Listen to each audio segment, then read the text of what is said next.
কোনো জায়গাই আর নিরাপদ নয়, না বাংকার, না আয়রন ডোম, না পৃথিবীর কোনো শক্তিশালী ডিফেন্স সিস্টেম।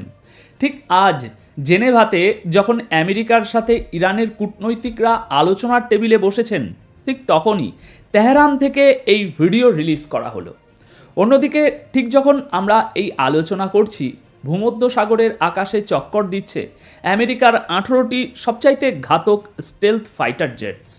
কেন? ওরা কি আজ রাতেই কোনো বড় অপারেশনে যাচ্ছে? আজকের প্রথম বড় ব্রেকিং, ইরানের সেই বিতর্কিত ভিডিও যেখানে দেখানো হয়েছে তাদের নতুন মিসাইল খুররম শহর 4 কিভাবে ইসরায়েলের ডিফেন্স সিস্টেমকে খেলনা বানিয়ে ফেলেছে। এই ভিডিওর টাইমিং কেন এত গুরুত্বপূর্ণ? এর পেছনে কি শুধুই ভয় দেখানো, নাকি বড় কোনো হামলার ব্লুপ্রিন্ট লুকিয়ে আছে? দ্বিতীয় এবং অত্যন্ত ভয়ের খবর, আমেরিকার বিমান বাহিনী ইতিহাসে অন্যতম বড় ডিপ্লয়মেন্ট করেছে। 18টি স্টেলথ ফাইটার জেট হঠাৎ করেই মেডিটেরিয়ান সাগরের আকাশে দেখা গেছে। এই ফাইটার জেটগুলো কি শুধুমাত্র টহল দিতে এসেছে, নাকি ইরানের উপর চূড়ান্ত কোনো স্ট্রাইকের প্রস্তুতি নিচ্ছে পেন্টাগন? আজ 18ই ফেব্রুয়ারি 2026 বুধবার সকাল 8টায় এই খবর পড়ছি। আসুন সরাসরি প্রথম খবরে চলে যাই, ইরানের নতুন মিসাইল এবং সেই ভাইরাল ভিডিও। দেখুন, যুদ্ধ মানেই যে সবসময় সীমান্তে গোলাগুলি হতে হবে তা কিন্তু নয়। একবিংশ শতাব্দীতে যুদ্ধের অর্ধেকটাই খেলা হয় মানুষের মনে। এটাকে বলা হয় মনস্তাত্ত্বিক যুদ্ধ। ইরান ঠিক এই অস্ত্রটাই ব্যবহার করেছে আজ সকালে। ভিডিওটি যারা দেখেছেন তারা লক্ষ্য করবেন, এটা কোনো সাধারণ ফুটেজ নয়, এটা একটি হাইটেক আর্টিফিশিয়াল ইন্টেলিজেন্স দিয়ে তৈরি করা ভিডিও। কিন্তু এর বার্তাটি অত্যন্ত বাস্তব। ভিডিওর মূল ফোকাস হলো ইরানের ব্যালিস্টিক মিসাইল খুররম শহর 4। ইরানি মিডিয়া দাবি করছে এই মিসাইলটি কোনো সাধারণ মিসাইল নয়। তারা গ্রাফিক্সের মাধ্যমে দেখিয়েছে যে ইসরায়েলের গর্ব, আয়রন ডোম, ডেভিড সিলিং কিংবা অ্যারো সিস্টেম সব কিছুকে ফাঁকি দিয়ে এই মিসাইল সোজা গিয়ে আঘাত করছে তেল আবিবের স্ট্র্যাটেজিক পয়েন্টগুলোতে। ভিডিওর ক্যাপশনটা খেয়াল করুন, নো প্লেস ইজ সেফ, অর্থাৎ কোনো জায়গাই আর নিরাপদ নয়। এখন প্রশ্ন হলো, কেন আজকেই এই ভিডিও? ঠিক আজ জেনেভাতে যখন আমেরিকার সাথে ইরানের কূটনৈতিকরা আলোচনার টেবিলে বসেছেন, ঠিক তখনই তেহরান থেকে এই ভিডিও রিলিজ করা হলো। এর মানে পরিষ্কার, ইরান আমেরিকাকে বুঝিয়ে দিচ্ছে, আমরা আলোচনায় বসেছি মানে এই নয় যে আমরা দুর্বল। যদি আলোচনা ব্যর্থ হয় তবে আমাদের আঙুল কিন্তু ট্রিগারেই আছে। ইসরায়েলি মিডিয়া এবং ডিফেন্স অ্যানালিস্টরা এটাকে বলছে প্রপাগ্যান্ডা ওয়ার বা প্রচার যুদ্ধ।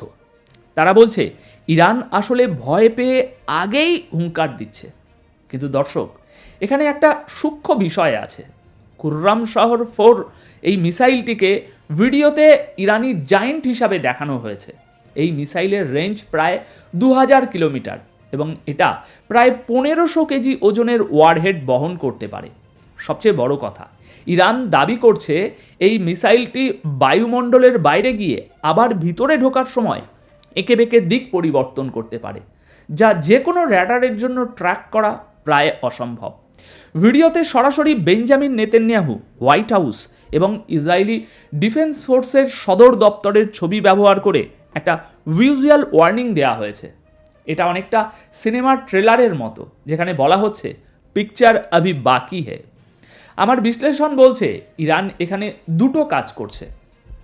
এক, ইসরায়েলের সাধারণ জনগণের মধ্যে আতঙ্ক তৈরি করা। 2, আমেরিকার উপরে চাপ সৃষ্টি করা, যাতে জেনেভার টেবিলে তারা ইরানের দাবি মেনে নেয়। তবে সিরিয়াসলি বলুন তো, একটা ভিডিও কি সত্যি যুদ্ধের মোড় ঘুরিয়ে দিতে পারে? ইতিহাস সাক্ষী, অনেক সময় একটা ভুল সিগন্যাল বা একটা উস্কানিমূলক ভিডিও থেকেই বড় বড় সংঘাতের সূত্রপাত হয়েছে। তাহলে ইরান কি সেই আগুনেই ঘি ঢালল? উত্তরটা আমরা খুব শীঘ্রই পাবো। এবার আসি দ্বিতীয় এবং সম্ভবত আজকের সবচেয়ে বড় সামরিক খবরে। ভূমধ্যসাগর বা মেডিটেরিয়ান সি এর আকাশ এখন আর নীল নেই, সেখানে এখন যুদ্ধ বিমানের কালো ছায়া। রিপোর্ট আসছে যে ইউএস এয়ারফোর্স তাদের অত্যন্ত শক্তিশালী F-35A lightning stealth fighter jets মোতায়েন করেছে এবং সংখ্যাটা চমকে দেবার মতো, 18টি। আপনারা হয়তো ভাবছেন 18টা প্লেন এসেছে, তো কি আর হবে এই 18টা প্লেনে, কি আর হবে? দর্শক, এগুলো সাধারণ প্লেন নয়, এগুলো হলো 5th জেনারেশন স্টেলথ ফাইটার। র্যাডারে এদের ধরা প্রায় অসম্ভব। আর 18টি স্টেলথ ফাইটার মানে হলো এরা এক রাতেই একটা ছোট দেশের পুরো ডিফেন্স সিস্টেমকে গুড়িয়ে দেওয়ার ক্ষমতা রাখে। সবচেয়ে ইন্টারেস্টিং বিষয় হলো এদের পরিচয়। এই স্কোয়াড্রনটিকে বলা হয় দ্য ভ্যালকারিস। পৌরাণিক কাহিনী অনুযায়ী ভ্যালকারিস হলো তারা যারা যুদ্ধের ময়দানে থেকে ঠিক করে দেয় যে কে বাঁচবে আর কে মরবে। আমেরিকা যখনই তাদের এই 495তম ফাইটার স্কোয়াড্রন বা ভ্যালকারিসদের মুভ করায়, তখন বুঝতে হবে পরিস্থিতি আর আলোচনার পর্যায়ে নেই। এরা ব্রিটেনের লেখন্থ এয়ারবেস থেকে সোজা উড়ে এসে মেডিটেরিয়ান সাগরের উপরে রিফিউলিং করেছে। গতকাল রাতে এদের আকাশে দেখা গেছে। মিলিটারি এক্সপার্টরা বলছেন এটা কোনো রুটিন এক্সারসাইজ বা মহড়া নয়, এটাকে বলা হচ্ছে রিয়েল ওয়ার্ল্ড অপারেশন মার্কার। এর সোজা বাংলা অর্থ হলো যে কোনো মুহূর্তে যুদ্ধের জন্য প্রস্তুত হয়ে পজিশন নেওয়া। দর্শক, সমীকরণটা মেলাতে চেষ্টা করুন। একদিকে ইরান ভিডিও ছেড়ে বলছে কেউ নিরাপদ নয়, আর অন্যদিকে আমেরিকা তাদের সবচেয়ে সেরা তুরুপের তাসগুলো ইরানের দোরগোড়ায় এনে সাজিয়ে রাখছে। কেন এই 18টি ফাইটার জেট? আমেরিকার এই মুভমেন্টকে বলা হয় পাওয়ার প্রজেকশন।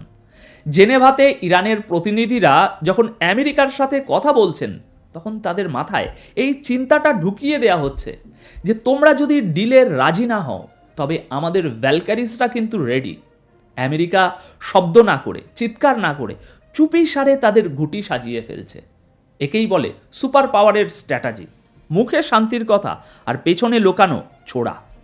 চলুন এবার একটু ডিপ্লোম্যাসির করিডোরে হাঁটা যাক, কিন্তু সাবধান, এই করিডোরের মেঝেও কিন্তু বারুদে ঠাসা। আজ জেনেভাতে আমেরিকা এবং ইরানের মধ্যে একটা অত্যন্ত গুরুত্বপূর্ণ মিটিং হচ্ছে। ইরানের পররাষ্ট্র মন্ত্রণালয়ের মুখপাত্র ইসমাইল বাঘে দাবি করেছেন নিউক্লিয়ার ইস্যুতে আমেরিকার নাকি বোধোদয় হচ্ছে। তারা নাকি অনেক বেশি রিয়েলিস্টিক বা বাস্তববাদী আচরণ করছে। ওমানের মধ্যস্থতায় এই আলোচনা হচ্ছে। এখন সব শুনে মনে হচ্ছে যে সব কিছু ঠিক হয়ে যাবে, তাই না? শান্তির পায়রা উড়বে। কিন্তু দর্শক, মুদ্রার উল্টো পিঠটা একটু দেখুন। ইরানের পররাষ্ট্রমন্ত্রী আব্বাস আরাগাচি যখন জেনেভায় স্যুট টাই পরে হাসি মুখে হ্যান্ডশেক করছেন, ঠিক সেই একই সময়ে ইরানের রেভলিউশনারি গার্ড বা আইআরজিসি তাদের ইউনিফর্ম পরে হরমুজ প্রণালীতে বিশাল একটা সামরিক মহড়া শুরু করেছে। ইরান বারবার হুমকি দিয়েছে যদি তাদের উপর হামলা হয়, তারা এই প্রণালী বন্ধ করে দেবে।